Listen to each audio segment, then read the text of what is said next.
Jim Fannon Show pop-up. Jeff Dornik is in the house. He is the founder of GateKeepers, the CEO of Freedom First Network, the co-founder of American Conservative Movement, and he's a podcaster too. Got him for about an hour.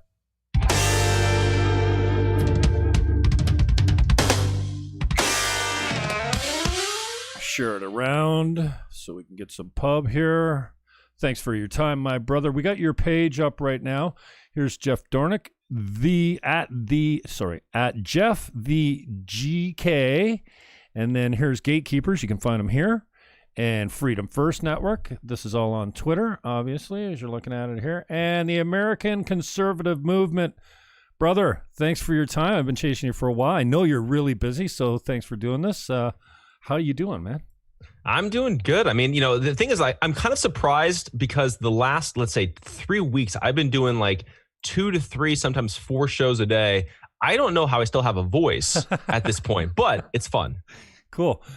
Just for the people that don't know exactly who you are and what you're all about, tell us a little bit about the early days, how you started out, maybe your background, your family influence, and how you got to where you're at today.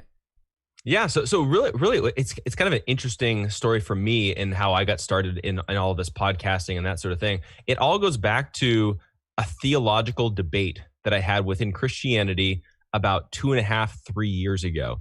And I was a no-namer. I had an account with maybe like 150 followers, so like literally nothing going on, right? And then we got into this debate over interfaith dialogues between a guy named Dr. James White and a Muslim imam, Yasser Qadhi, who, Yasser Qadhi, he has ties with a lot of terrorist organizations and things like that. So you had a Christian guy that was basically giving credibility to this guy that has direct influence over guys with direct ties to Islamic terrorism and CARE and a lot of these different organizations. And I was critical of that.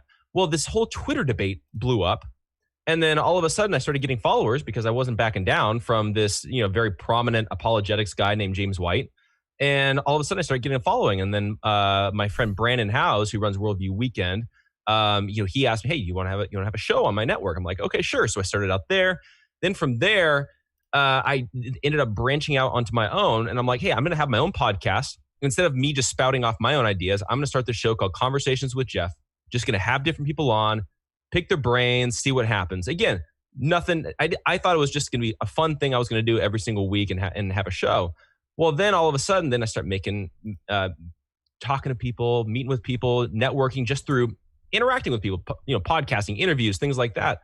And then all of a sudden, I'm like, I have a few guys like, hey, could you help us? And I'm like, okay, well, let's start a network. So then we started a network. From there, we started writing books, publishing books. And now I've got a publishing company. So now we're publishing books. From there, then I met my good friend JD Rucker, and we're like, okay, well, why don't we start a secular podcast network? So that was Freedom First Network. Now we've got like 12, 15 political shows on that network. Wow. That's growing. We've got the American Conservative Movement, where we're trying to get a grassroots Tea Party-like movement going on here within the Republican Party. Got a lot going on. It's keeping me busy. But like all of this started out with just a Twitter debate 2.5 years ago. And then now I've got like 4 shows that I host, another one that I co-host, written 2 books. It's been a wild ride. I'm glad you mentioned the Tea Party. Strangely enough, as I mentioned to you before we went online, I interviewed Michael Johns the other day. He's the co-founder of the movement, and he kind of said exactly what you just laid out. He says, I think there's a real thirst for people that want the truth and don't want to have to filter through the lies of the mainstream media. And he says, I bet you could find probably a half dozen of like-minded colleagues in your, he called my business podcasting because, well, I guess that's what I do now. I don't know. I'm a 25-year realtor, failed realtor. I don't know how you fail for 25 years, but I'm not a realtor anymore. And he said, I bet you could put together a decent network of people where, you could give the people what they're thirsty for, because he thinks that there's a movement of conservative people out there that don't trust the news anymore. I'm one of those guys, and I'm a red-pilled green. I'm only over the last 5 years come to this moderate center-right position of no illegal immigration. I'm not fond of abortion at all, but like, could we just say nothing after 6 months at least? I'd start there. Like, I think even the most progressive, my body, my choice, feminist activists would go, yeah, after 6 months, kind of lame. And you probably could get a majority of them, a big majority of them, to go to 3 months. Guns, more gun laws aren't going to make safer communities. I don't think that men can become women. I think that fatherlessness is the absolute number one most serious problem that society faces today, especially in the American Black community. Just leaders, I think we can really pin a lot of blame on the fact that we don't have elders. So these have become, for the people that knew me, that thought they didn't really know me, they're like, Jimmy, what happened to you? And how can you be up Trump's ass? And I don't understand. I just innocently said on the phone while a family member was sitting across from me a couple of years ago, I'm like, I don't know. I think Trump's hilarious, and I seem to be liking him more every day. And the dude said to me while I was on the phone, he says, I want to punch you in the face right now. Like, this is the visceral reaction. Is that the right word? Like, violence, straight to violence. Now, this guy I was talking to has no political knowledge, interest, anything. All he has is the media sound bites. And that's all I get when I talk about Trump. And I try not to talk. Hey, you want to go? I had a party here the other night, Thanksgiving. There's a few of the boys started playing cards and stuff. And we had a paramedic, a first responder. Much of the conversation revolves around masks and COVID. And every time, usually people don't ask, hey, Jimmy, what do you think? Because I'm already out there engaged in the conversation, but I refused. And it came to me. They asked me for my input. I'm like, leave me out of it. I want nothing to do. You want to talk Trump politics? Nope. Masks, COVID? I'm out because I just can't stand the frustration. Yeah, well, it's really interesting for me too, because I'm out here in communist California, so I literally say I can't walk 10 feet without bumping into a liberal. It's just the way of life out here, right? But what's interesting is talking to a lot of these people. Really, what it comes down to when it comes to Trump, for a lot of just the everyday Americans, the majority of it is, I think that the majority of them are brainwashed. The majority of them, they don't actually disagree with Donald Trump's policies. They disagree with Donald Trump. And one of my biggest strategies, and this is the way that I've kind of come to this realization, is this idea that if you took Trump out of it, a lot of Americans would agree on what he's doing. But because it's Trump, all of a sudden it's racist. So like one of the examples that I always cite is, I'll get into some of these debates over illegal immigration and the need for building the wall. I used to live in Arizona, right? I saw illegal immigration happening. I've got friends that are illegal immigrants. I heard their stories. I know what they went through. Dealing with MS-13, dealing with these cartels, it's dangerous. And so I always make the case, and I never bring up Trump. I make the case, the most compassionate thing that we as conservatives can do for these illegal immigrants that want to come over here is to build a wall and shut off illegal immigration, because that takes away the power from the cartels and the gangs and MS-13 that are literally using these people for money. They're charging them astronomical amounts of money to smuggle them across the border. They're using them as drug mules. They're involved in the sex trafficking trade. They're dealing with all these different things. The most compassionate thing that we can do for illegal immigrants is to shut that down and take away the gang's ability and the cartel's ability to profit and make money and participate in all this illegal behavior. That's compassionate, right? Because that's what the Democrats are all about, compassion and, helping people and all that kind of stuff. So then they're like, yeah, you know what? That makes sense. And I'm like, so are you for the wall or are you against the wall? I'm against it because it's racist, because that's all they have. And the thing is that they agreed with me on every single one of those points. They're like, that makes sense. We need to knock it off. But can't we do it without the wall? Because the wall is the racist part. And I'm like, how is a pile of bricks or how is a bunch of metal spikes sticking in the ground racist? Like that's the problem, is that they're not getting the full picture, the full information. They believe Donald Trump is Adolf Hitler reincarnated, and they just cannot bring themselves to admit that Trump might be right on something. So for me, they won't even research it enough to educate themselves independently. They just take the mainstream news sound bites, grab them by the pussy, good people on both sides. All Mexicans are rapists. Here's my history on Trump. I thought he was a doofus, only because I only knew him from The Apprentice. I hate those reality shows. I didn't read his books. I didn't really know, I was passively aware of him, let's say. I didn't watch him walk down the escalator. I wasn't all enthused with American I'm a 10-time candidate in Canada, mostly green. And I didn't care about American. Yeah, we sat and watched the elections. Yeah, we'd watch the president. Yeah, we all, mourned and freaked out when the towers came down and just scratched our head like, what is going on? I thought that people would go back to their gardens, their churches, their families, their dinner parties. I think they did a little bit, but I just thought they would say, you know what, I need to concentrate on what's really important. I think we saw a little bit of that, but then you got the Department of Homeland Security comes in, the liberty's going out the window. The Americans are not saying, even conservatives were quiet on it. Oh, this is probably for the greater good. Meanwhile, they're taking liberties. Now in Canada here, we've got a provincially appointed doctor, unelected, unaccountable to the regional government. He's set up a rule here that you can't dine out in public with more than 4 people, and they all have to live with you. And get this, you have to produce ID when you walk in the restroom or the restaurant. I can't believe that we're standing for this. Around the same time, our regional government passed a masking bylaw. Indoors in public spaces. We have 100% compliance outside for people alone. They're so easy to fall. Now, I could sit here and I want to try and keep this a little bit more upbeat because I think you're more upbeat than anybody I've had on the show. I'm definitely not recently, but hope. Like, dude, the media is against us for people that stand for traditional marriage. Not that there's anything, be gay. I don't have anything wrong with transitioning prepubescent children as child abuse. Like, no. You want to change your sex? At 18, you can make that decision. It seems like a radical position now. Nobody's standing. There's very few Stephen Crowders, Gavin McInnes's, Eric Matheny's out there that stand, yourself included, that stand for traditional masculinity. No, women are not equal to men. Actually, we put women above us. We protect them. They give us life. They're like, no, we're not equal. We're way stronger and we do different things better. So I don't know if you can help me with this, but I'm feeling hopeless with what's going on with the electoral process because Trump, come on, man. There's no way. Trump was doing 5 rallies a day for 2 weeks prior to the election. They love him down there.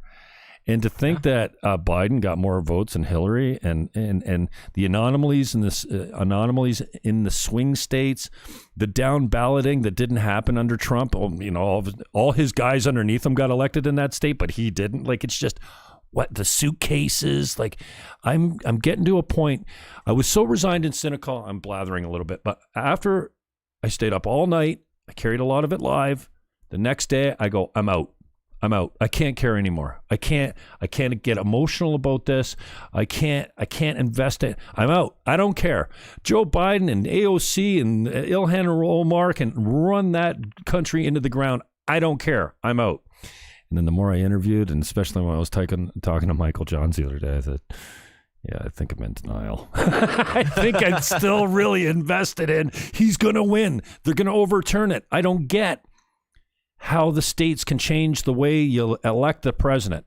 I don't get how there's no federal infrastructure to produce ballots, to collect ballots, and to count ballots. I don't think, it's an arm's length. It should be an arm's length federal agency, not Trump's people, obviously. But I fail to see how a Supreme Court can look at this and go, wait a minute. You passed this 90 minutes before the election and allowed universal mail-in ballots with no checks and balances, and that's going to fly? I will not believe. And I'm afraid that Michael said the other day, because I summarized it, I have to go back and listen to his answer because I'm not really good at listening when I'm doing a broadcast. You know what it's like. I summed it up by saying, okay, so what you think is the argument is solid constitutionally.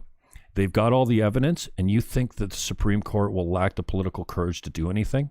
I think that's where he's at. I hate to say it, he's been in the fight forever, this man. And if you got Michael Johns beat down to a place where he goes, you know what, I think we got screwed, and there's nothing's going to happen about it. What can you do to shed a little bit of hope on that after that big rant? Wait, but here's the way that I look at this is that obviously there's hiccups, there's speed bumps in the road, specifically right now. Like I think it was Sidney Powell today in her court case in Georgia, I believe was just like thrown out by the judge, saying that she should have filed this months ago. And I'm looking at this and I'm like, but the election just happened. So how could she preemptively prove that they were going to cheat before they cheated, and then have the evidence? Like that logically doesn't make sense. But I think the thing is that on the more positive, upbeat side is we do have the truth on our side. Now, the question is, how long do we have to get the truth out there? So the question here, specifically when it comes to this election, is do we have enough time to make sure that Joe Biden is not inaugurated on January 20th? I'm still saying more than likely yes. The thing is that we're going up against the machine. We're going up against corruption and collusion, where the difference between the left and the conservatives right now here in the United States, in my opinion, is that the left are willing to do anything that they have to do to gain power. We've seen that with Black Lives Matter, rioting, looting in the streets, destroying property, causing injury to people. They literally, there's no line that they will not cross. We see this with this election. They're willing to lie, cheat, and steal in order to win this election. We're seeing this happen before our eyes, right? I think the thing that gives us a disadvantage as conservatives is we have morals. Why? Because we believe in God. The Democrat platform is very anti-God. It's very anti-Christian. It's very atheistic. They don't have a set of morals. The conservative movement is rooted in morality. The conservative movement is rooted in there's certain lines we will not cross. We'll do everything within our power to win as long as it's legal. The left is we'll do everything within our power to win, period. And there's a difference. So that's really kind of what we're going up against. The key distinction, though, is I firmly believe we do have the truth on our side. So however long it takes to get that truth out there, at least we do have it. And I think that that always gives us the possibility and the strong chance of actually turning things around. And the thing is that, because I'm a Christian, I've got my Christian podcast, I've got my secular podcast, I've got all that kind of stuff. When I look in the Bible, and I see the nation of Israel in the Old Testament. The nation of Israel was very corrupt. They had horrific leaders. There were times when literally there would be like a small handful. I think there's a couple examples where there was like literally one or two guys that was all that was left that was honoring God. And they still were obedient, and God honored that and then brought Israel back out of their sin, out of their destruction, out of their corruption and all that kind of stuff. God honored that. We see that in history. Look at our founding fathers here in the U.S. George Washington, Benjamin Franklin, Thomas, all these guys, there was a small handful of guys that were like, this government with England, the King of England, he's abusing us. He's taxing us without representation. Their military are intimidating us. They're taking over our properties. Enough is enough. And a small handful of guys, even though the colonies were split, popularity-wise, like 50-50 on whether they wanted to break apart from England. But those small handful of guys, they're like, enough is enough. We're going to do this. And in all reality, God honored their obedience and they took a stand. So for me, when I'm looking at this, right now we've got a handful of people, actually more than a handful, because if you look at the election results without the fraud, Trump actually won in a pretty convincing manner. So we've got more than just a handful of people. But if we will not lose heart, we will not give up, we will keep pushing, we will keep fighting, I firmly believe that we can turn things around and actually fix this election, bring this back, overturn it, and expose the corruption, expose the deep state. It's a tall order. It's a crap ton of work that we've got to do. But when push comes to shove, we're right. And more than just being conservative right, we're right in the sense of we've got the truth on our side. What do you say to, I was at a funeral for a 22-year-old kid the other day. Not sure how he died. We have our speculations. I'm not going to go publicly about that, but it was a horrific event for a girlfriend of mine who married a good friend of mine. Just a crushing event. And I was with a buddy. We're rolling in his truck, and I don't know where it came from, but I was talking about a friend of mine's kids. They're Christian. They've grown up very well. There's no problems. They don't swear. They don't drink. They don't curse. They try to live a good Christian life. I'm a horrible Christian. I'm the first one to admit it. I try, but I fail. The deeper I get with my faith, the more I realize I'm not worthy. I know that's self-deprecation, but it's a little bit of my Catholic guilt probably seeping in. I'm all better now. I'm not Catholic anymore. But I said to my buddy, I'm going, there's nothing wrong with being a good Christian family. These people, a lot of them grow up never drinking, never doing drugs. I mean, we killed, when Nietzsche said God is dead, he was not celebrating that. He was lamenting the fact that what do you expect is going to happen if you take the foundations of a successful society, let's call it even Western culture, but just for a millennia, our family structures have kept us going. Our belief in a higher power has kept our laws. I mean, I like how Shapiro put it the other day. Genesis 1:26 says, we created man in our image. I always said, what's our? I thought there was only one God. Maybe that's the triune thing. And I don't expect to get into a whole, analysis of the Bible, but that one verse starts everything. Our equality, our human value, our morality, and our laws come from your God-given rights. Government doesn't give you rights. And so I appreciate your thoughts on, again, I go back to fatherlessness. We killed God. What did you expect was going to happen? We destroyed the family unit, especially in the black community, with welfare payments, saying, well, you can get welfare, you just can't have a man in the house. Oh, I can do it without a man. This feminism, you don't need a man. Two women can bring up a family, or a gay couple. No, man, woman, and child is the ultimate, most successful thing that we've known. Where do you start when we seem to be really far gone on this idea of God is dead, and so is the traditional family. Yeah, well, and you gotta think, like, every single aspect of influence in our society is teaching that. You've got the entertainment industry, you've got education system, academia, you've got the mainstream media, you've got politics. Every single form of influence over people is reinforcing this atheistic worldview that's devaluing human life, devaluing personal responsibility, devaluing morality. And like the Bible says, they're calling evil good and good evil. That's literally what our society is doing. And not to turn this into like a shameless plug or anything like that, but we have a book talking about this infiltration out right now. It's called Church and State: How the Left Used the Church to Conquer America. And it's following this strategy of infiltration that the left has been doing. They've been very intentional about it over the decades. And again, this kind of goes back to the difference between the left and the conservatives when it comes to our strategy. Conservatives, they get jacked up every election year. And then the 3 years in between here in the U.S., it's like we kind of take a back seat and we're just kind of like, okay, we're good. We're going about our lives because we're entrepreneurial. We're very individualistic. We're working hard. We're building our businesses. And then comes 2024 coming up and everybody's going to get riled up again. And the thing is that the left, they keep trucking away. They keep plugging away. It's almost like the war is won but in between elections, really.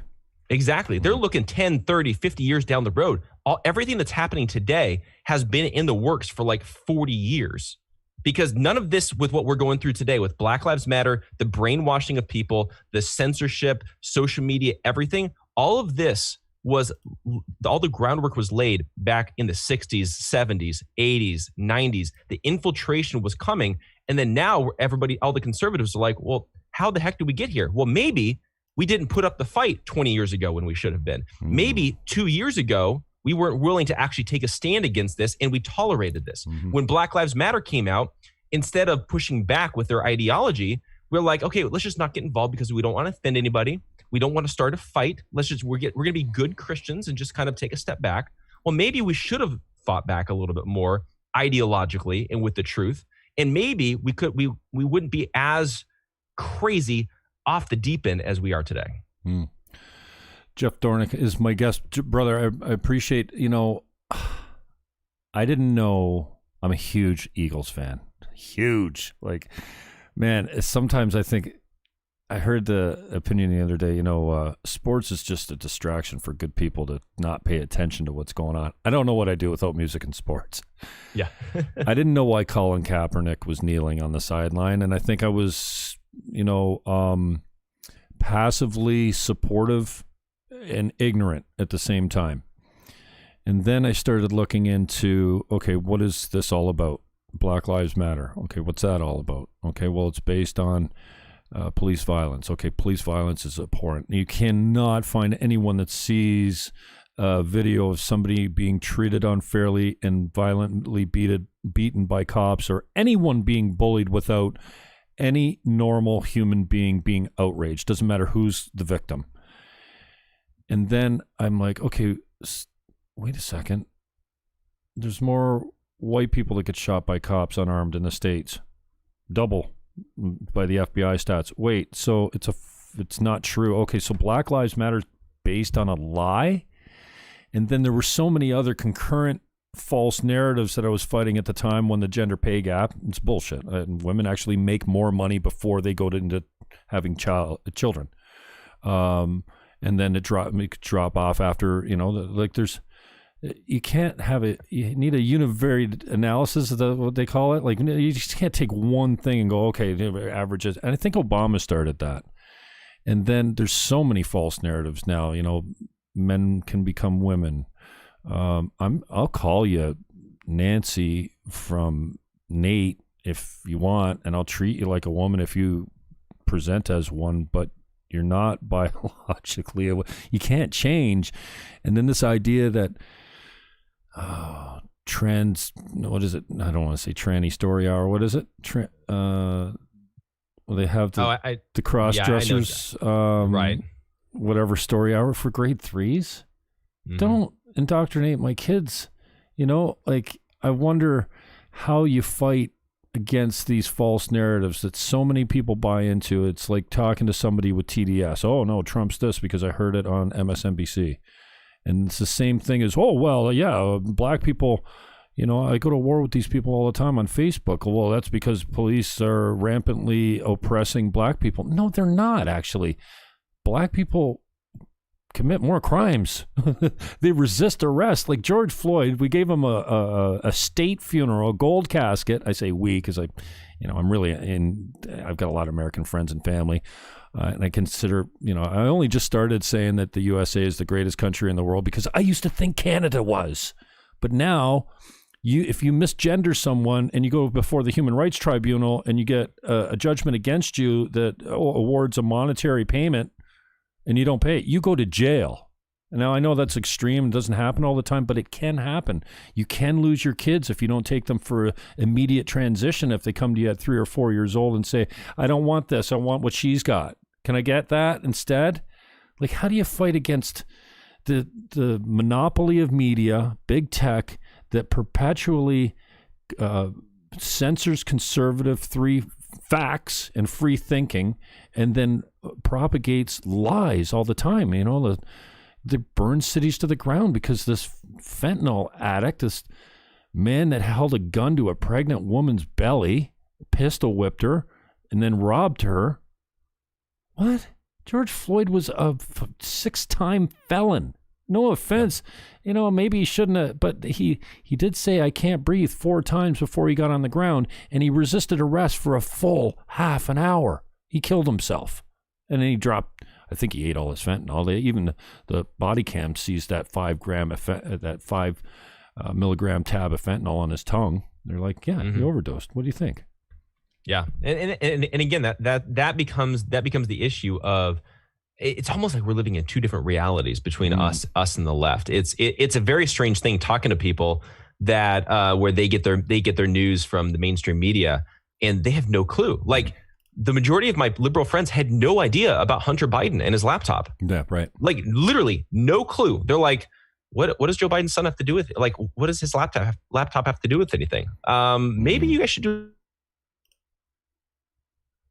Example of this is, and I was just talking about this on my podcast this morning, is we're out here in California. We're in lockdown right now with Gavin Newsom. And this just came into effect. And the problem that I've been pointing out is Gavin Newsom is manipulating the numbers and cherry picking numbers to make it seem like COVID-19 is actually worse than it actually is. So, for example, up until about a week ago, Gavin Newsom was citing test positivity rates as the data that we need to look at in order to justify shutdowns and that sort of thing. Well, the problem with that is that the majority of people that are going to get tested think that they have COVID-19, or they're going into the hospital, or they're already sick. So it's already skewed towards that. So it's a manipulation of the numbers. You're not looking at the death rate. You're not looking at the total number of cases or anything like that. And to me, for being the party of science, they sure don't seem to be rooted in science at all. Now, right now, the lockdowns that we're going through right now it's even more of a bogus statistic than anything I've seen come out of the left.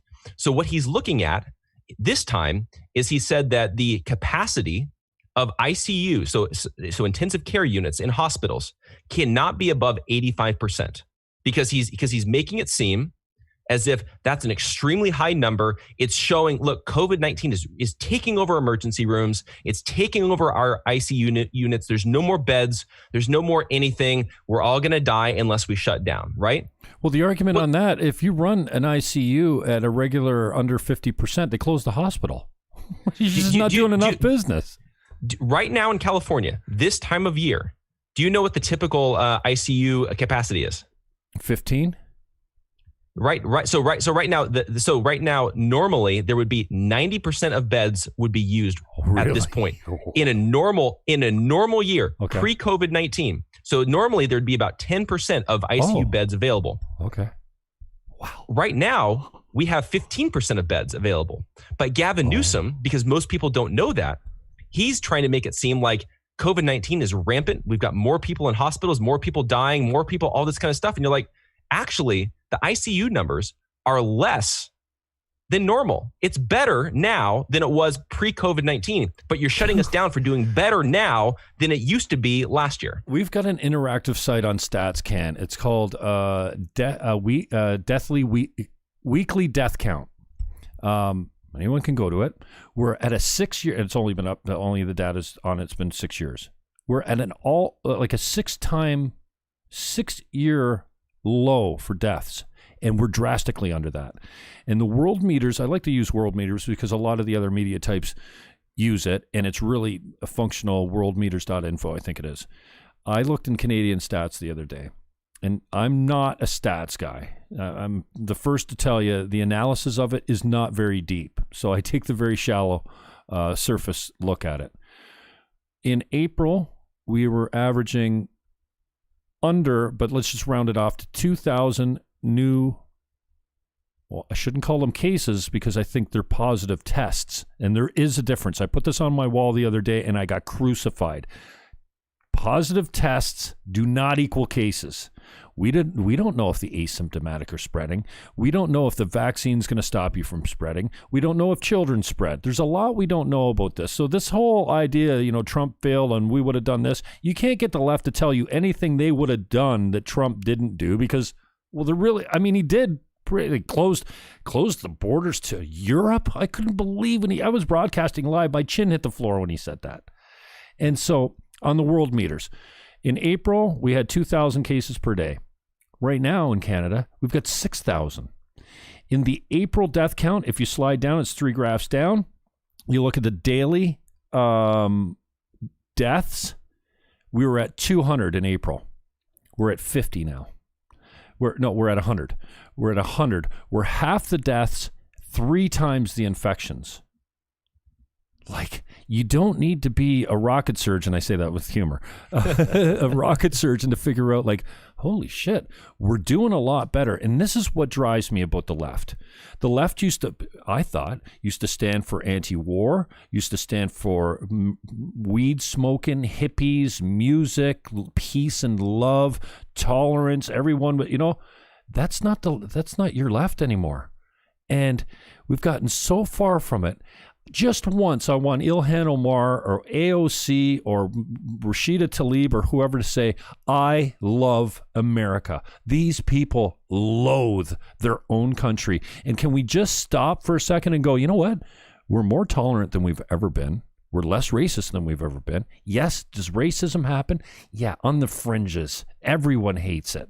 Except, I mean, you could probably, if you brought the national population of the KKK or the white supremacists together, you could probably fit them in a standard Starbucks. There's just not that many of them out there anymore. You look at Antifa, they're everywhere. So I just, can we just stop and say, yeah, we're getting 3 times the infections at half the rate of death that we had when it was hitting us, when it was unexpected, when the numbers were really high. Can we just congratulate ourselves? It's not perfect. People are still dying, but let's treat this virus with the respect it's earned, not what the media wants. And dude, I appreciate your thoughts on what's the end game here on the left? Are they just trying to break businesses, break the family? But I don't think they're that organized and devious and that nefarious to have this globalistic. I haven't bought into that conspiracy yet, but I wonder what the end game is. Is it they need you to be dependent on the government so that their welfare payments buys votes?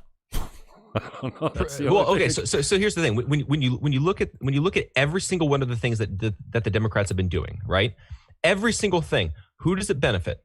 It benefits big government and big corporations. That's it. That's the Democrat Party. So every single thing that the Democrats are talking about in their platforms, everything that they're doing, it benefits two groups of people: big government and big corporations. So, for example, let's take the lockdowns. For example, we're shutting down we're shutting down all these businesses, companies. Which are the companies that can afford to stay open without being open for 8 months? Disney can do it. Disneyland's been shut down out here in California for since March or April or something like that. Mm-hmm. They've been trying to reopen, but Gavin Newsom won't let them. But they've got billions of dollars. Mm-hmm. They're not going anywhere. But same thing with Starbucks. Starbucks isn't going anywhere. Fine. Yep. But the small businesses, it's like the government is intentionally weeding out all the competition for small business. Why? Because if you have centralized power with the government and centralized power working in collusion with big corporations, it's only a handful of people that control everything. And I think that that's really the end game when it comes to this.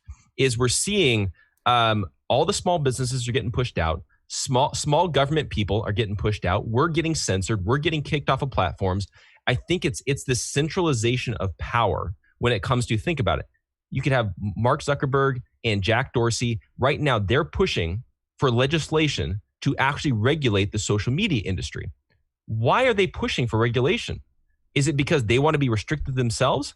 No, because they know they're going to have a hand in writing the new laws, and they can manipulate the new laws in order to restrict Parler and Gab and a lot of these new startups. Oh, yeah. It's the same kind of thing we see in almost every single industry. The FDA is another perfect example. They work in collusion with the very big companies that are putting all the pesticides, all the chemicals, all the horrific practices, all the animal abuse, all that kind of stuff.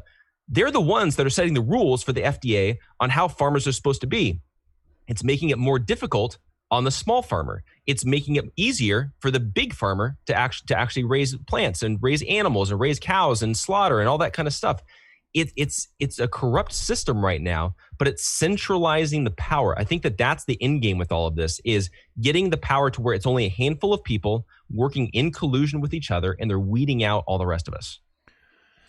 How do you come to that opinion? Because I'm more willing to believe that they're so ignorant that they're doing it without thinking. Like it's a byproduct of their ignorance. I just can't believe that they're that organized and nefarious to oh, here's what we'll do. We'll break small business. I can't believe that anyone in government would collude to break the bedrock of Western culture right now, which is small business. Yeah, I mean, big business plays a role too. But what benefits the politicians more? Small business does not benefit a politician at all. You know what does? Lobbyists and big corporations. And so they're working for what's going to give them more money, what's going to give them more power, what's going to give them more votes. Think about it. The more people that are on welfare, if you're on welfare, normally you're going to vote Democrat because the evil Republicans want to take it away from you.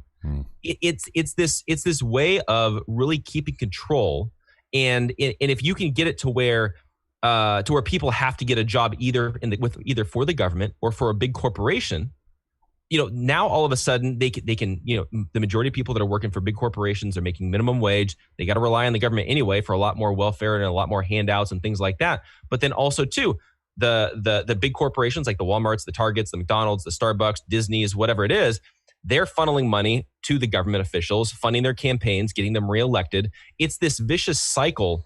But also the other piece of evidence that I'll throw out there is when it comes to COVID-19, the majority of these politicians don't actually believe what they're saying. No, otherwise you wouldn't have Gavin Newsom going out to the French Laundry without a face mask, indoors, not social distancing. That's why Nancy Pelosi went into get her haircut. No social distancing, no face mask, indoors when everybody else is shut down. These people. Okay, did you see the video that was going around over the weekend of the saloon owner out here in California that was showing her outdoor seating? With the movie crew beside her. Yeah, and literally, she's there and she's like, she's in tears. Seating, she's broken. She's probably suicidal too. Yeah, my outdoor seating that's outside is deemed dangerous. 50 feet away, a movie studio that, again, funneling money into the government, so they're allowed to do it. Wow. That's deemed safe. They don't even believe what the heck that they're talking about. And this is where I don't think that this is naive. I don't think that they're just intending to do what's best for the American people, and it's just they have a different ideology. The collusion and the corruption that's been going on, especially this election cycle and in 2020, where you have the mainstream media, the big tech, you've got the Democrat Party, you've got big corporations all putting out the exact same talking points, censoring all speech, ignoring the truth, ignoring the facts. To me, this is more than just an unorganized, naive, just kind of like stick your head in the sand kind of a thing. This is a very intentional thing that really, to me, gives a little bit more credibility to this idea that there's something way more sinister going on. And I'm not normally a crazy wacko conspiracy theorist, but when you're looking at this, I don't see how it could just be coincidence that all of this is happening. Tell me what's your underlying commitment and what are some of the actions that you're taking right now to help, to engage, to be an activist. I hate that word now because it's so much, referred to for people on the left, but, to stay positive and bring a message of hope, outside of your religion. I mean, you can fall on that if you want, but I think, there's many in the secular community that as soon as you say, well, God will take care of it, they're like, oh, fuck, crying out loud, you're not going there again. And I wonder, do you think conversations like this are helping? There's so much polarization, so much division. I'm really cemented in my positions now. I thought I was earlier. 1993 was my first election as a Green Party. I ran as a favor to a friend. I really believed in proportional representation, taxing bads, tax pollution. Well, you shouldn't be able to just put your garbage into the air. We pay to put it in the land. Why do you, So I'm still kind of a lefty there, but I just wonder what your underlying commitment is, the actions that you're taking to keep people hopeful. And do you think that little guys like us having conversations like this really make a difference? Because when I'm done with this, I'm with Michael the other day, huge Twitter following. He's got a rabid following. Like when he gets his stuff propagated, he gets more retweets than likes. I'm like, I get 1/10 of the, you know what I mean? So yeah. I get off and I go, well, that was unbelievable. My Twitter account's blowing up. The video's at 50,000 views in 4 days. Why am I doing this again? I just keep coming back to, shouldn't I be selling houses, making money? Podcasting is not making me any money anymore. I wonder if you think that, I just get off and I'm like, well, what the hell am I doing this for, man? I get beat down. Here's the thing, though, is that it's all these kinds of conversations that I think actually allowed Trump to have a legitimate red wave. So when you look at the data, you look at the analysis, it was clear that Donald Trump actually won that election. He probably won the popular vote. And the reason why the Democrats got caught cheating and stuffing ballots and taking such drastic measures is because Trump was beating even the algorithms, even the rigged election against him. He was still winning. So Compare this with 2016. Back in 2016, we had obviously the Democrats who, for whatever reason, loved Hillary. I don't know how anybody can love Hillary, but they loved Hillary. But then you had the Never Trump movement within the Conservative Party. So even the Republican Party was splintered, and all that kind of stuff. Trump won that election despite, I'm sure there was some level of rigging that was going on in 2016, didn't have full support of the Republicans. Realistically, how did Trump even win that thing? I have no idea how he actually wins something when you're even splintered within the Republican Party. Know it was Russia. But I will say is that I think when it comes to right now, we've seen Trump gain ground in the Black community. He gained ground in the Latino community, in the Asian community, in the LGBTQ community, and in every single minority community, Donald Trump gained ground. He did better this time than he did last time around because I think people are beginning to wake up. They're beginning to walk away from the Democrat Party. Again, I'm out here in California. I can attest. I could probably name a few dozen people that I personally know that voted for Hillary in 2016 and voted for Trump in 2020. I don't know a single person who voted for Trump that voted for Biden. I don't know a single person that walked away from Trump. No. He's only gained. So then how do they expect us to believe that 80 million people voted for Joe Biden? More people than anybody in history? There's no momentum. More people than Barack Obama? I'm in communist California. I saw 3 Biden stickers in the entire state. I saw 3 Biden stickers. I've probably seen hundreds. I was driving down PCH, the main road going along the ocean. And I accidentally get caught up in a MAGA parade. Accidentally. I wasn't even trying to. And I get caught up in the middle of it. Like, that's the kind of momentum that was going on. And you know what? In California, Trump lost by a wider margin than he did in 2016. You really want me to believe that?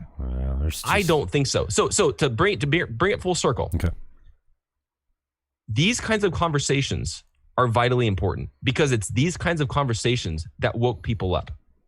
And I think that if this was a fair election, we would have seen Trump more than likely probably got at least 80 million votes.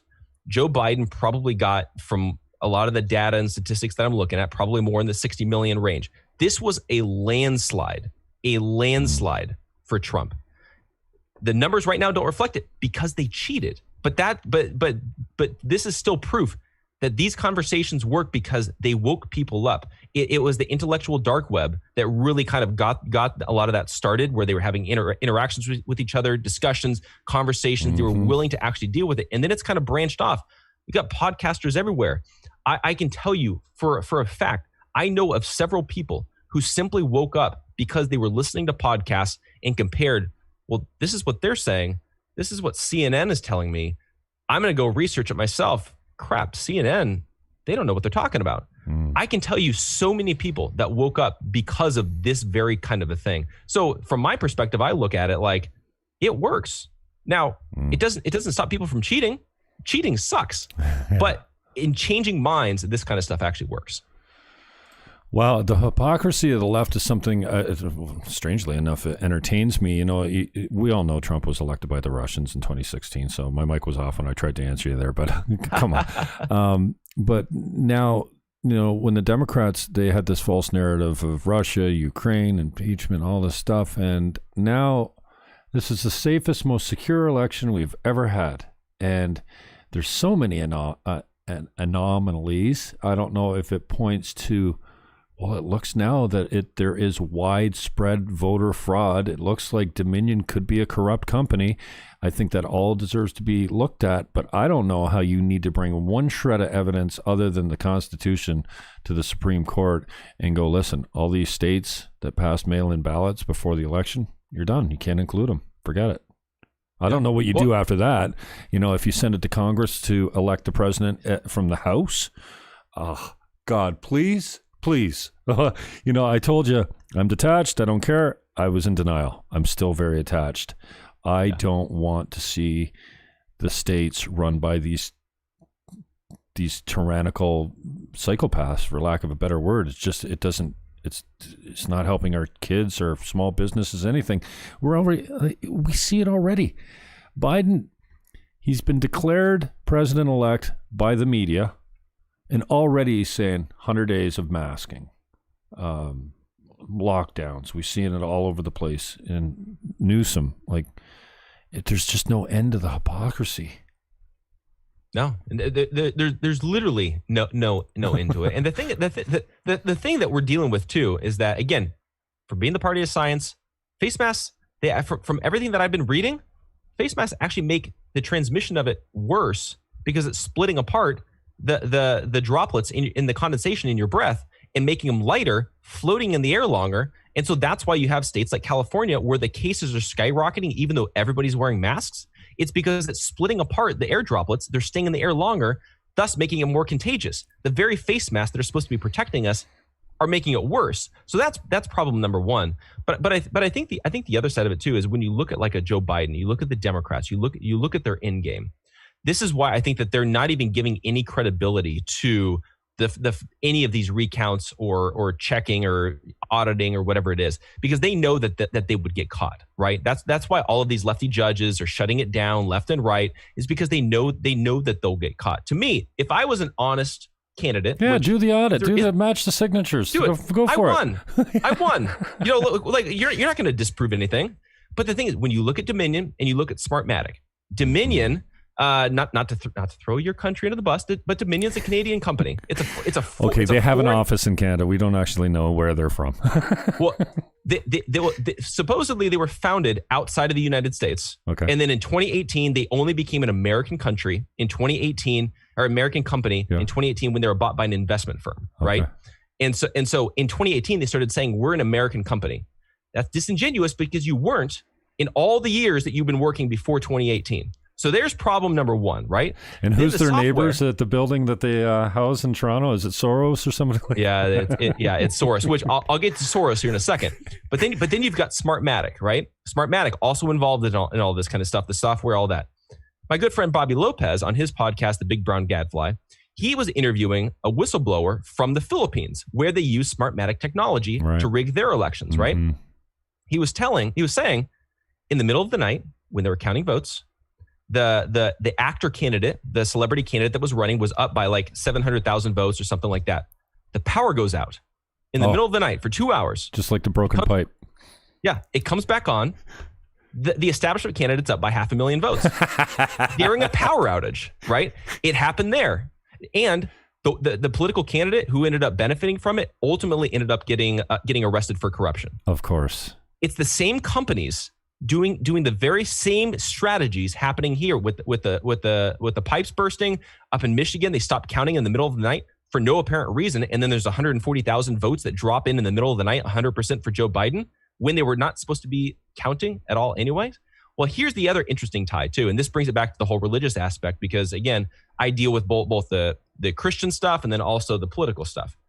The Southern Baptist Convention, which is the largest denomination here in the United States within Christianity, they've been saying since day one, since Election Day, there was no voter fraud. There's no evidence of it. Christians, conservatives, stop buying into all this. This is nothing more than conspiracy theories. You're discrediting your faith. They've been they've taking a very strong stand on this, who are right? they funded by? Open Society. Jeez.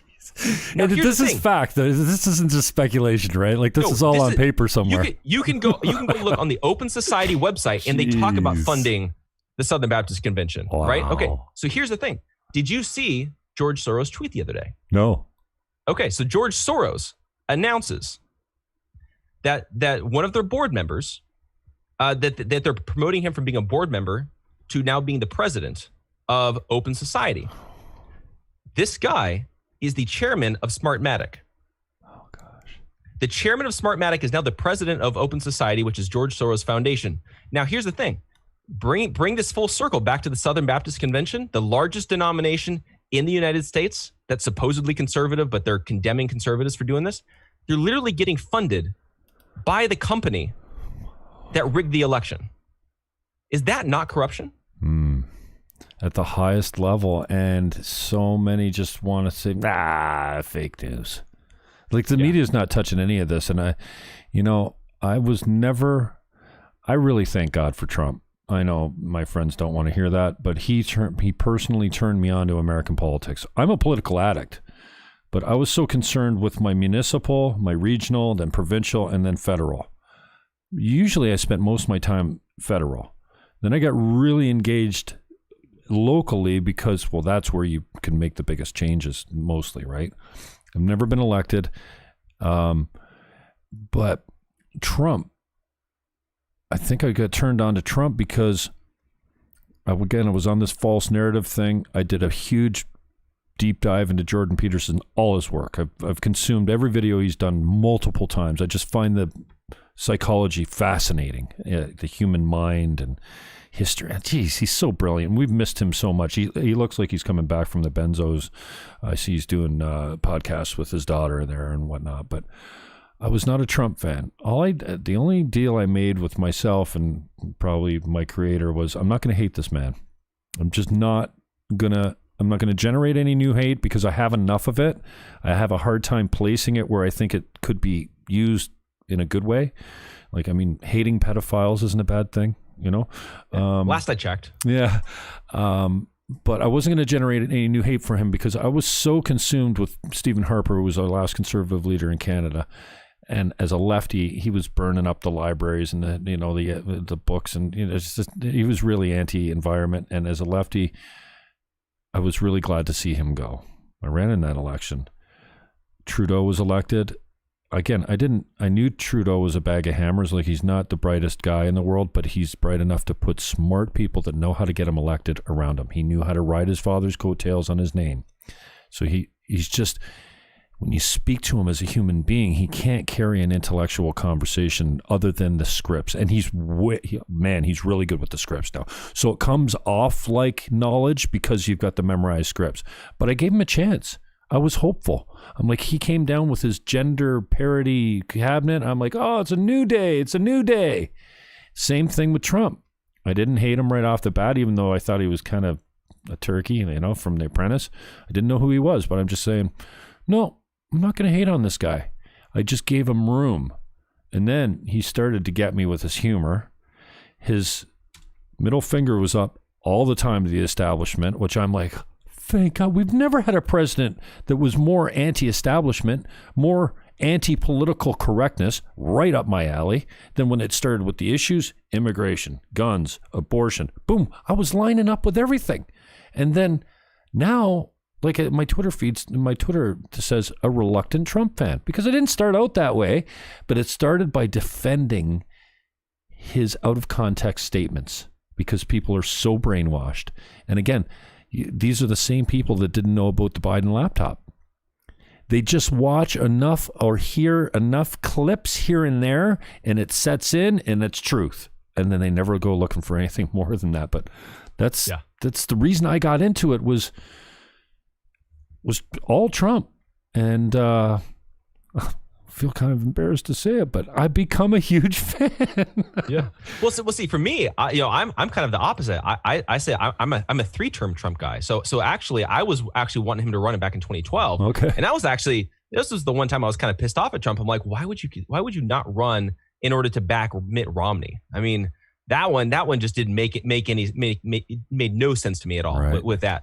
But when it comes to Trump, I've been kind of following him off and on over the years. I've read some of his books. Like, there was the one book he wrote with Robert Kiyosaki, Why We Want You to Be Rich. And it was a great book specifically because he was talking about income inequality before people were actually talking about income inequality. And he was saying, because of the big government solutions and the government involvement in the economy, it's dividing the wealthy and the poor and pushing out the middle class. He wrote this like 15 years ago, 20 years ago. Mm-hmm. He's been very consistent, even on his narrative on China. He's been trashing China and saying they've been eating our lunch for 30 years. He hasn't changed a bit. And that's another thing I love about Trump is, if you're a shark, as long as you don't come with the Bible in one hand and the dagger behind you, if I see the shark with the big teeth coming at me and you're not pretending to be any different, okay, I'm good. And that's at least I know what I'm dealing with. It's the ones that, try and trick you. And that's what I love about Trump is you get Trump. It doesn't matter if he's in church, at a party, at the State House, at the White House or whatever. It's always Trump. He doesn't pretend for anyone. He doesn't bend his beliefs. He's Trump I want to believe I'm the same way because it doesn't, I'll curb my language when I'm with kids or when I'm in church. I do, production at the church and stuff. I run video director and stuff like that. So yeah, but other than that, I'm the same guy every time. And that's when you look at Trump, you go, oh God, that guy cannot pretend at all. He cannot act. You look at Justin Trudeau, and that's all it is. He's a drama teacher, and our finance minister and deputy prime minister is a journalist. No training. None. Interesting. No political, no economic, nothing. She's a newspaper columnist. One of the highest positions in the world. And they're all actors. And she, like Christy Freeland or whatever, the condescending, the way she talks is like, you know what, and this, it's just condescending all the time. And, that's the side you don't see about Trump. I saw an old video on Facebook that I actually shared because I don't share a lot of Trump stuff because it gets me so much heat. On Twitter's not so bad. MAGA built my hot rod on Twitter. But on Facebook, it's all lefties. Oh, sorry, I forgot where I was going with that. What was I? Sharing something about Trump, I think it was. Oh, the acting. Shared. Oh, the acting. Yeah. No, these guys are just straight up acting, and that's you just get authenticity from Trump, and that's that's one thing I appreciate about him is one, the anti-establishment thing, the lack of political correctness. I've been in the background of a few campaigns, less than I've been the front man as the candidate. And you want your candidate to listen to the political ops, the Roger Stones and the Bannons. Yeah. And if your candidate won't listen to the guys that actually know how to get elected, your candidate fails. So I wonder, I talked to Michael Johns about this, and he seemed to think that Trump's probably going out on his own a little bit more than he's actually listening to the experts. And I don't mean the medical experts because he put Fauci up there. Fauci was the point guy. I think he did everything Fauci told him to do. And, I think that was a political move. And then he brought Fauci back in the other day for the announcement on the vaccines. So you're in, you're out, you're in, you're out. But then he goes everywhere, and Fauci's a different guy. Every interview he does that he's not with Trump, he's a different guy. He plays to the media completely. Yeah. Well, I think the thing is you were mentioning about how the media would report on Trump, and they would always misinterpret everything, misdefine, fake news, just like misapplying every single thing that he says and make it sound bad. I went on a podcast it was actually on election night, went for 2 hours on this show with a bunch of European socialists, and they said we're so far to the left that Bernie Sanders looks conservative. And so I'm like, okay, so this will be fun. But it was really interesting because there was one point in the conversation where the one guy says in passing, on a completely different point, he's like, and we all know that Trump's racist. So, and I'm like, well, hold on, let's break this down a little bit, right? I'm not going to let that one slide. Yeah. So I'm like, okay, so why is he racist? And then the first thing was, well, he said that Mexicans are rapists, and so I'm like, okay, go pull up the video, just pull it up in context, like. It's not what he actually said. And they're like, well, what about Charlottesville? I'm like, right. What about Charlottesville? He's like, well, he said that people on both the white supremacist and the Black Lives Matter, that they're good people on both sides. I'm like, well, actually, he specifically explicitly said, not including the white supremacists and neo-Nazis.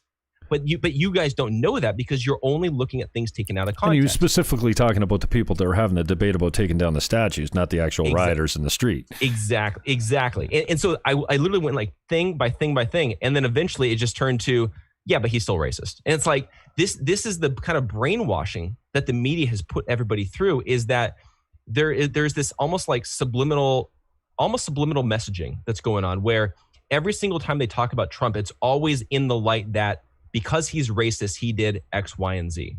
So they could look at anything that he does, and it's always through the prism that Donald Trump is a bigot. Donald Trump is a Nazi. Donald Trump is whatever it might be. It's always through that prism. And I think that we, as conservatives, it's incumbent upon us to try to break that apart and get people to start rationally thinking through this. Because they've been brainwashed for 5 years now that Donald Trump is X, Y, and Z. He's evil. He's literally Adolf Hitler reincarnated. Right. He just go down the line. He is just pure evil, pure scum, all that kind of stuff. If we can begin to unpack that a little bit, get them to rationally think through that, I think that we could actually gain some ground. And also too, and this is one of my biggest strategies too, when it comes to talking about politics and stuff with people, is I try to take the personalities out of it. So when it comes to Trump, I don't make it about Trump's immigration policy or Trump's tax cuts or Trump's whatever it is. It's, well, what do you think about this specific issue? Forget Trump. What about this specific issue? If we could take Trump out of it, I think that the majority of Americans, I would say probably 70% of Americans are actually conservative. But sure. 20% of them are buying the BS that they're getting from the mainstream media and believing the lies about Trump and about Republicans and about the GOP and things like that. But if we can get them about the issues, they'll actually be conservative. So if we can make the thing about the issues as opposed to the people, because nobody voted for Joe Biden because of his platform. His platform is utter insanity. The majority of people don't even know what the heck his platform is. They just know him as the anti-Trump guy. And so if we can make it about the issues, I think we could begin to turn things around. It's just we have to be very, very intentional about that.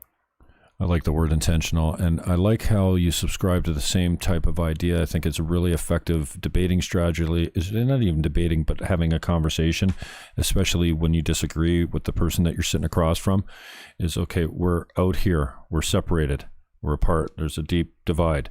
Let's go back to where we agree.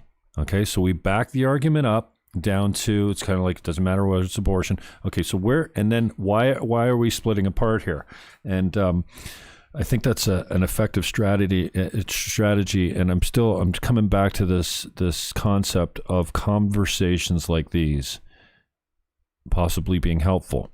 Gavin McInnes has had a hard time, and I have a hard time getting lefties to come into the show, because you think if you have an educated, flexible lefty and an educated, flexible righty, they should be able to have a good discussion and kind of get somewhere and kind of change each other a little bit and kind of make some concessions. Yeah, I'd be okay with that. And again, backing up to where we agree. And I wonder your thoughts on, so Gavin was paying guys tens of thousands of dollars, lefties, like Michael, what's the crazy black guy, Michael, he uses all those big words. He went after Jordan Peterson on stage at the Monk debate one time. Michael, it'll come to me in a minute. He was paying these guys big dough to come in because that's the only way they would come in. Yeah. And then he said, you know what? I'm almost of the belief now that I'd be better to have like the Groypers on with Ben Shapiro. They're on the same political spectrum, but they have different beliefs, and have them debate within their own party and belief system because you just can't get the left to talk to you. Yeah. They won't be, they will not be intellectually honest is the frustration. It's they have their end goal and then they'll say anything that they have to do to get to that end goal. Whereas I think a lot of us on the right, we're willing to discuss and debate the semantics and the small minutia of the debate and the argument and find common ground and things like that. They're looking at, we've got to defend abortion no matter what. There's like no ifs, ands, or buts. And so they'll dig themselves into a hole in order to fulfill that mission. I've been trying as well to get lefties to come onto my show. It's extremely difficult. I've had a couple, and for the most part, it's been pretty good conversations. The other day, actually, when I was co-hosting the Mindy Thomas show, we interviewed the actor Jeremy London, who was on like Seventh Heaven and things like that. And he has like Trump derangement syndrome. Okay. So that it was an interesting conversation, and you could tell his blood pressure was rising and he was getting tense and just like, it was physically affecting him. Right. But the thing is that at least he was willing to be open and honest. And that was the one thing that I appreciated about talking to him, was that totally disagree with him. He clearly cannot stand Trump. He clearly hates Trump, and it brings a physical reaction to him. Like he gets triggered. Like you bring up Trump, he's just like, Well, this is the funny part, because they don't get that what they think they see in Trump, they're exhibiting. Like when Madonna stands at the Women's March and says, "Oh, I'm thinking of bombing the blah blah blah," and he's like she's taking what she thinks she's receiving from him, and then just piling like she's just being Trump to Trump. She's being what she thinks Trump represents back to him, and like, geez, you guys this isn't tolerance. Not at all. They build up a character of Trump or of conservatives or of Republicans or people on the right, and then everything is looked at through that worldview, even though it's a fictional character. It's not nonfiction. It's a fictional character that they've created about Trump. And I'm like, but take a step back. Trump has done so many good things. Democrats cannot find a single good thing that he did. And I'm like, we had a great economy. He had the First Steps Act. He's had the lowest unemployment among the black community. He moved the embassy from Tel Aviv to Jerusalem. Major issue that every single president's been promising, nobody fulfills on. He actually did it. Like, I could go down the list and cite things that if Barack Obama did it, you guys would think he was the greatest president in the history of the world. But because Trump did it, it's racist. That's the problem that we have to figure out. How do we get through to people and have them see the hypocrisy in their own arguments? That's the difficult part. But I think if we keep hammering home and we don't back away from the fight, we don't back away from the argument, and we actually engage with each other and engage with people on the left without getting angry, without yelling, without getting out of control, but bring it back to the actual issues and show them their ideology is hypocritical. Because at a certain point, some of them are going to be like, crap, I might be wrong here. Yeah. At a certain point, they're going to run out of excuses.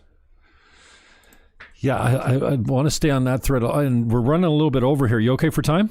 Yeah, sure. Yeah, I've kept you over an hour already, so I have to try to keep it to my commitments. But what do you think happened to the left? And how do we get them back, even to a little bit more moderate or honest position where we can have a dialogue and get somewhere? Because, this whole, I hate that saying, we're all in this together. No, we're not in all this together. You got the elite, it's in their class. You got the politicians in their class, and then everyone else is pretty much a victim. But what do you think went wrong? Because, I was always a lefty. I was always kind of the free love, hippie, peace, no anti-war, all that kind of stuff. And Democrats, I was not an American. If I was an American, political fan, I would have sided with the 60s and 70s left. They're not the same left. I don't know, feminism, I know that probably played a part. It's been toxic. We talked a little bit about fatherlessness and killing God. But what do you think went wrong, and how do we get them back? I don't think there's getting any back. You called them actors.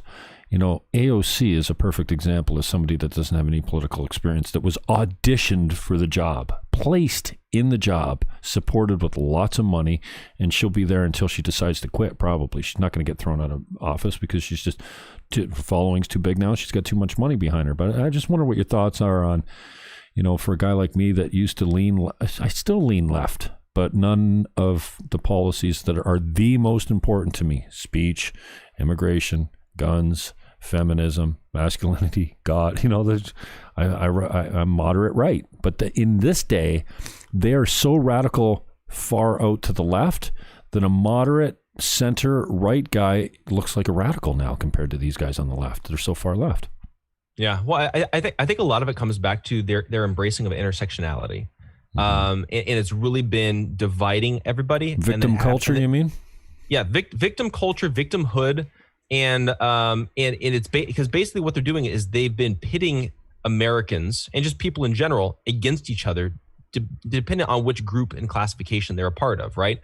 And I think that all of this that's been going on with the Democrat platform is just all of this coming up and just exploding onto their platform. Is that everything comes down to a particular group and catering to that group, whether it's a minority community, the LGBTQ community, women, feminism, gay, whatever it might be. It always comes down to who's somebody that we can say is a victim. And it's always the oppressors are always the white males or white people in general or Christians.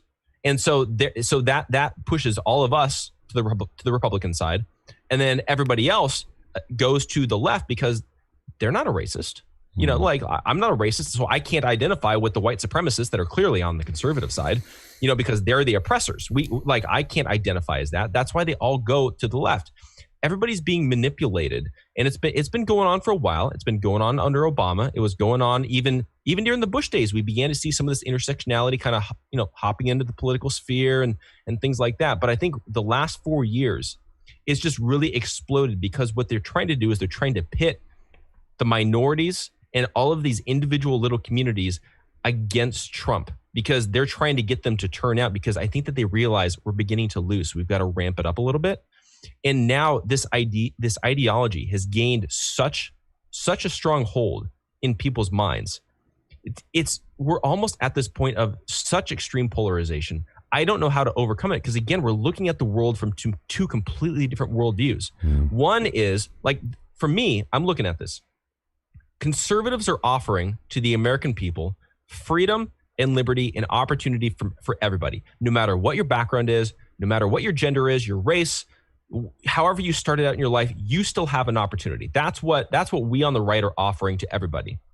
The left is offering in my opinion, a racist ideology that's set up based on this view of white supremacy. They're literally teaching white supremacy. Kamala Harris put out a video right after the election.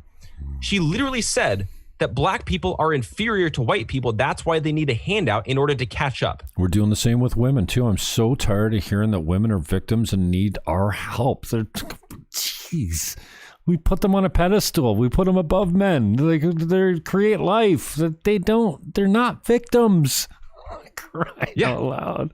And see, here's the thing though, is that this I think originally intended to be this political tool of gaining votes, because if you can make people feel like they're a victim, then you're going to vote for the party that believes, that is saying that we're going to help you, the victim, get yours, basically. And I think that now what we've seen is that everybody's a victim, and all of a sudden everybody's like, crap, we've been a victim for a long time. The Democrats haven't done anything to actually help us. In fact, the Democrats have actually kept us down. I think that that's why you're starting to see people wake up to Trump, because Trump's like, what do you have to lose? Come over to my side. I'm helping you. Look at what I've done with the black community. Look at what I've done to help everybody and bring freedom and opportunity to everybody. But I think that this is really where we've come when it comes to the leftists, when it comes to the Democrats, is that it's changed from the Democrat Party of the 60s and 70s to it's come to everybody's a victim. So if you're a Democrat, you're a victim in some way. You have this victim mentality. Somebody's screwing you. Somebody's keeping you down. Somebody's keeping you and you're entitled from actually to something. Having opportunity.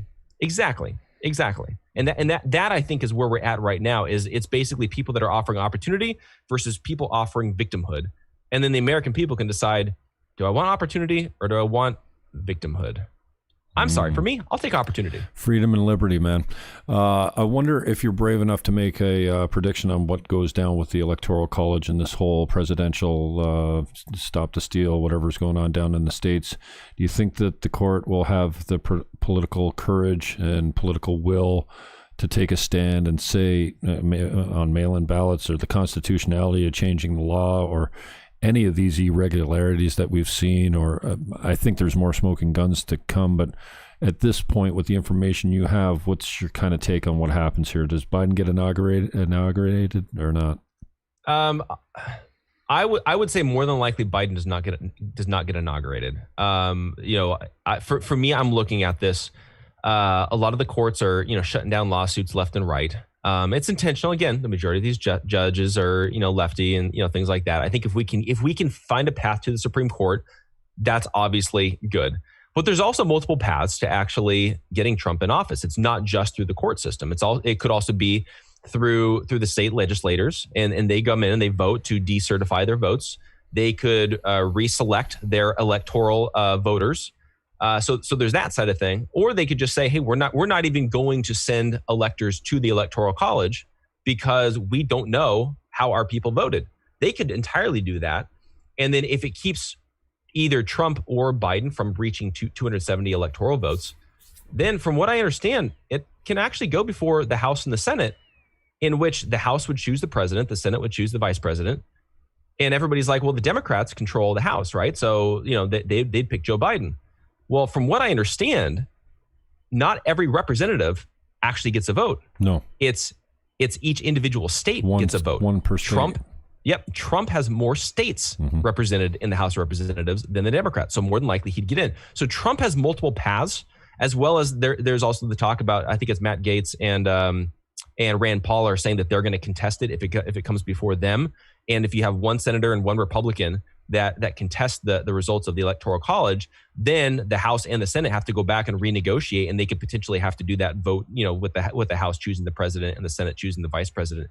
There's multiple different angles to victory, I think, for Trump. And there's enough to where I think Trump could actually pull this off, and more than likely will. The question is, how will he get there? That, to me, is the unknown, because there's so many variables. But I think ultimately, in the end, he'll get there. And if it happens that way, and God, please, because I don't trust your country under the left. And speaking of the left, you think you saw riots and burning? If Trump is installed by Congress and the Senate confirmed, dude, it's going to be civil war, don't you think? Yeah. Right now, I've been saying we're in an ideological civil war. When Trump gets in, or I would actually make the argument, either Biden or Trump gets in, I could potentially see us getting into a physical civil war. Either way.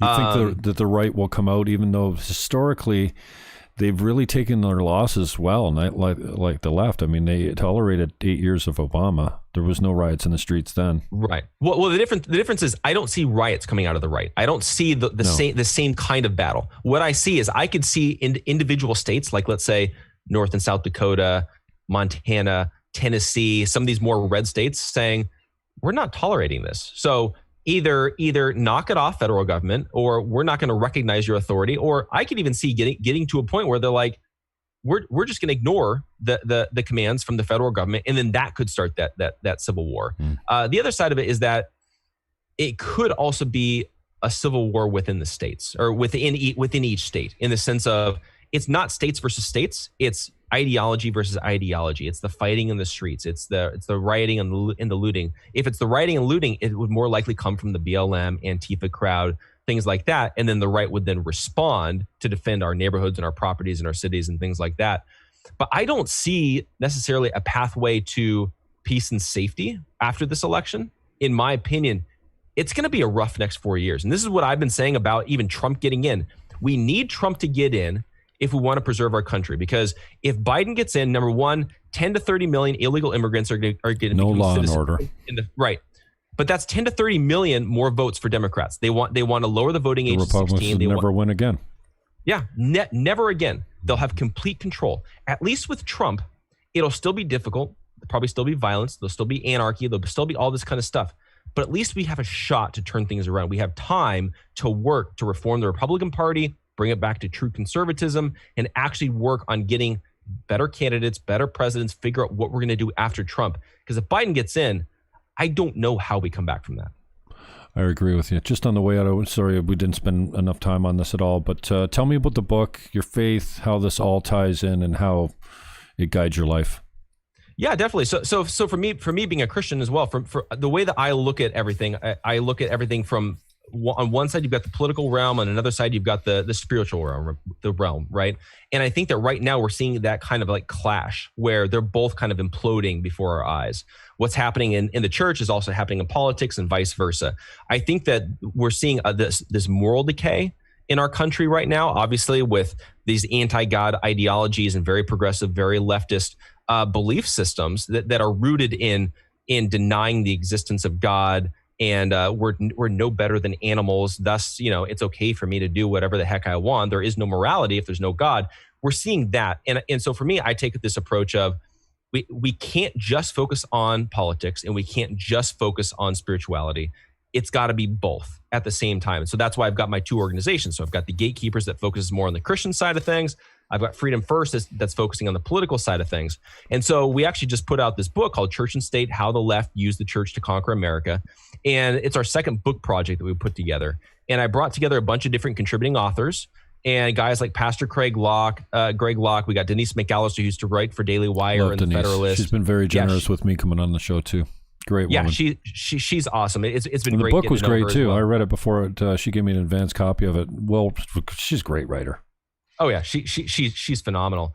We had Pastor Kerry Gordon write a chapter on the Constitution and tying that in with biblical understanding. And so he's a pastor out in Iowa that every single person who's running for president on the Republican side tries to get his endorsement. Mm-hmm. And so they'll go over, have dinner at his house. He kind of, challenges them, asks some questions, whatever it is. And everybody tries to get his endorsement. So he wrote a chapter, just a bunch of great guys. But basically what we're looking at is the strategy at play right now of the left trying to subversively infiltrate into the church, get into our seminaries where they're training the pastors, get into the pastors' conferences, understanding some of the ideologies that are going on. We already talked about George Soros is funding the Southern Baptist Convention, and again, direct ties to Smartmatic. That's the kind of corruption that we're looking at even within the church. So this book is really exposing that kind of stuff.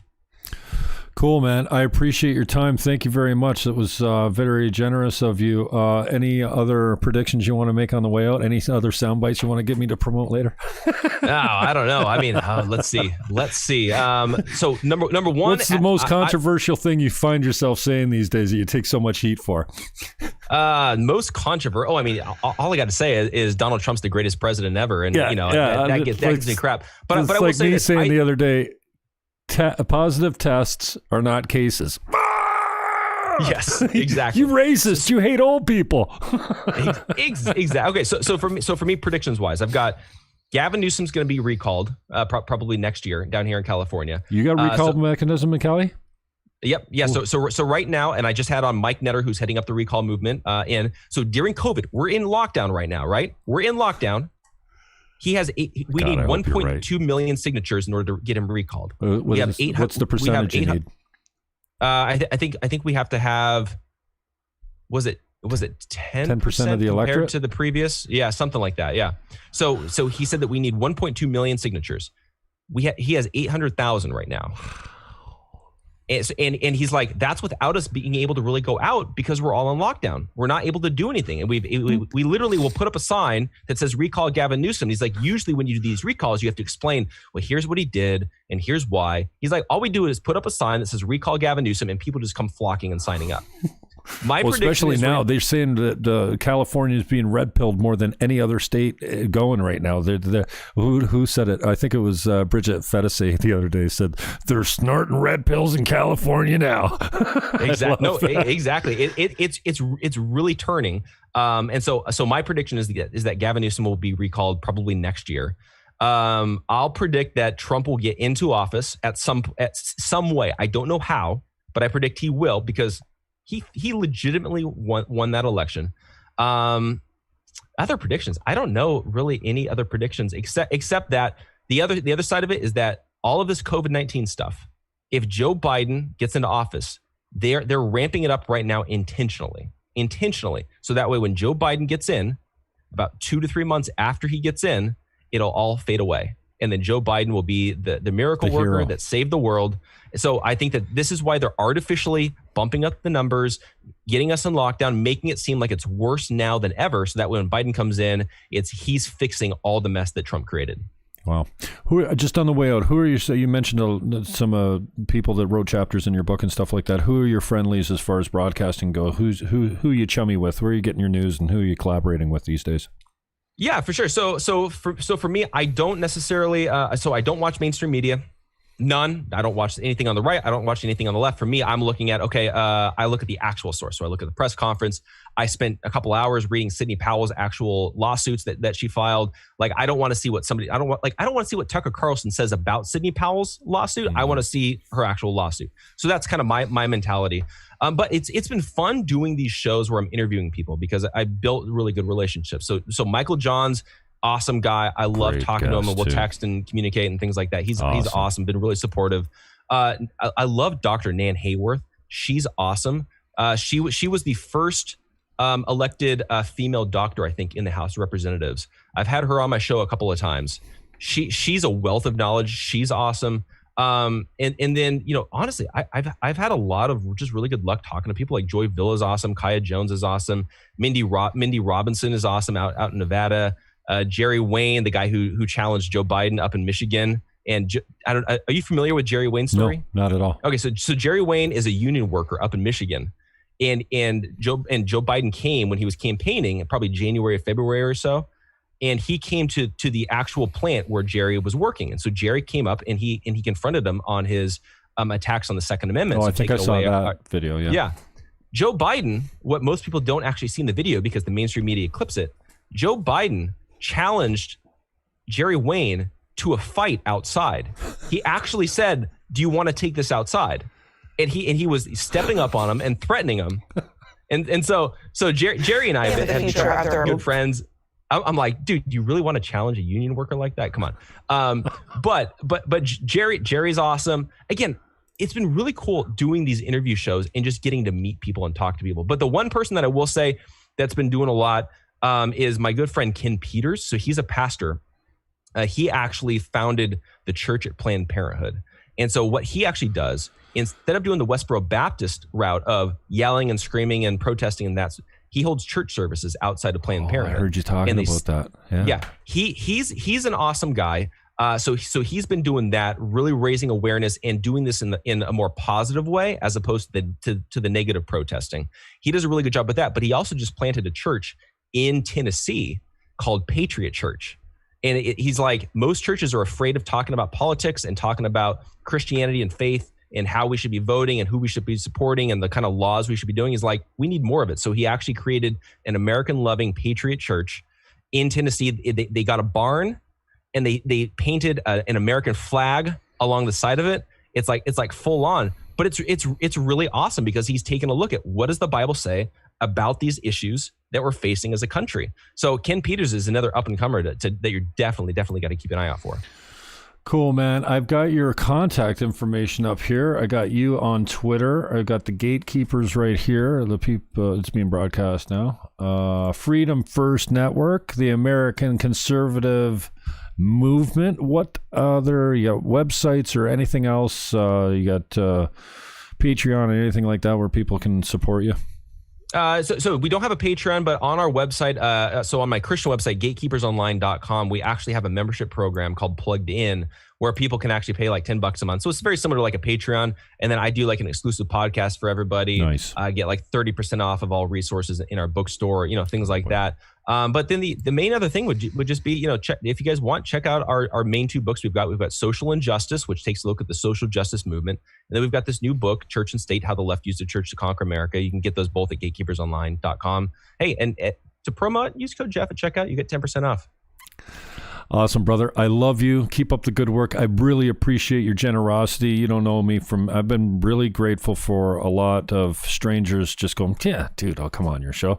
I think it was, I was a musician from Australia. He said, yeah, you? I'll do your show. I've never done an interview before. He hasn't played live since 2012, and he spent a half an hour with So, yes, I've been very grateful for the generosity of you guys, especially, when I'm putting tough questions like, how is it that the states can change the election laws the way we elect Paul? And when the autonomous zone came down in Seattle, I immediately said, roll the tanks. Like, tanks is kind of a little bit dramatic. I get that. But, well, in reality, you could take out Chaz with 15 mall cops. Antifa's not all that tough, right? No, not at all. But I was really struggling with why is Trump not just like, no, you're not setting up another country inside a sovereign state. I'll destroy it. And my conservative following on Twitter would say, yeah, back up. But he's letting them, he's giving them enough rope to hang themselves. They're going to flame because their cities are burning down literally to the ground. And before the election, you don't want to pull, an act that threatens the sovereignty of the states. And it's all going to work out for the greater good, and also dealing with that too, he was letting the American people see what life would be like under Democrat rule. Amen to that. So thank you very much for your time. I've got nothing I want to say to you off, so I'm going to end the broadcast here and cut this. And thanks for the retweets and all the love. And we'll have you back in again at some point and see what else you got to say, brother. Sounds like a plan. Thank you, my friend. We'll talk soon. Sounds good. All right. Peace, bro. And that's how you do that. That is Jeff Dornik. You can catch him here. I'm exhausted. Well, it's an hour and 40 minutes of conversation. It's not like it's a whole lot of work, but you'd be surprised. Staying with the conversation, staying present to the answers that are being given. And, I don't have a script here. I don't have any questions written down. I don't have any agenda. I just, basically just getting to know people as I talk to them here with you guys. So this is how you find Jeff, the American Conservative Movement, Freedom First Network, and the Gatekeepers. We didn't get into, if I have him back in, I think we'll get into a little bit more of the spiritual, religious aspect of it, because he's got a pretty good depth of knowledge on that. And, everyone's got no more knowledge than I do. So I appreciate talking to these guys. So peace, love, hug your neighbor, and get that dirty diaper off your face. It's not worth it. I am out.